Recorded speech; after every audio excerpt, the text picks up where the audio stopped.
मातेचा पुत्र भीष्म पितामहालाही पाप चुकला नाही.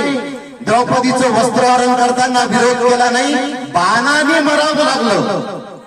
गंगेचा पुत्र तुम्हाला आम्हाला वाटतं की तीर्थाचं स्नान करून आमचे पाप फेडल्या जातील, सोपं नाही आहे ते.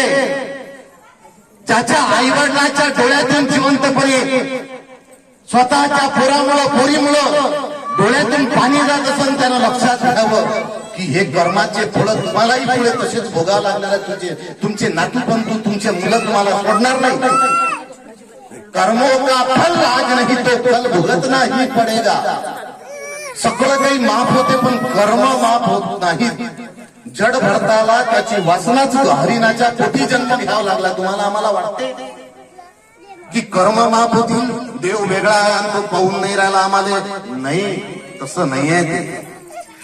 ज्या मातेची आम्ही पूजा करतो ती माता आम्ही हिटलर म्हणून तर घरात नाही वावरून राहिलो, बाप म्हणून, करता म्हणून. आमची पत्नी तर आमच्यामुळे दुःखी नाही आहे. जर दुःखी आहे आमची मुलगी तर आमच्यामुळे दुःखी नाही आहे, आमची बहीण तर आमच्यामुळे दुःखी नाही आहे, आमची सासू आमच्यामुळे दुःखी तर नाही आहे.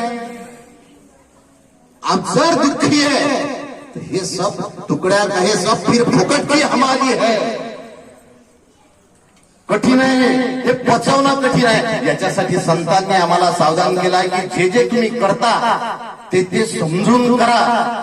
ती शक्तीची उपासना. उद्या रस्त्यानं चाललेला मुलीला तीही दुर्गेचा अवतार आहे, तीही दुर्गेचं रूप आहे. 9 दिवस आम्ही पूजन करतो तेव्हा 10व्या 12व्या दिवशी रस्त्याने चालणाऱ्या मुलीकडे वाईट नजरेनं पाहण्याची आजही जर आमच्या तरुणांमध्ये तेच नजर असेल आमची, तर लक्षात घ्या की ते पूजा 9 दिवसाची वाया गेली. छत्रपती शिवाजी महाराजांना भवानीचा आशीर्वाद मिळाला म्हणून हिंदवी स्वराज्याची स्थापना केली होती महाराज. पण एक लक्षात